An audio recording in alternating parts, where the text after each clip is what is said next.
Assalamualaikum warahmatullahi wabarakatuh.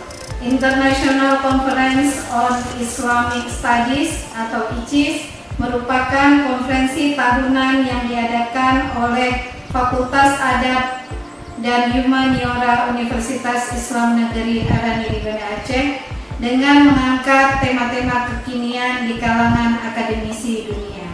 Saya Dr. Inayatillah MAG selaku Ketua Sekolah Tinggi Agama Islam Negeri Tengku di Rundeng Melabuh menyambut baik atas terselenggaranya kegiatan International Conference on Islamic Studies yang akan berlangsung pada tanggal 4 sampai 5 Oktober 2021 mendatang dengan tema Islam and Sustainable Development, Islam dan pembangunan berkelanjutan. Semoga konferensi ini mampu memberikan kontribusi nyata bagi pembangunan Islam berkelanjutan dan mampu menebarkan kemaslahatan bagi sesama. Selamat berkonferensi, semoga berguna bagi pengembangan keilmuan di masa yang akan datang.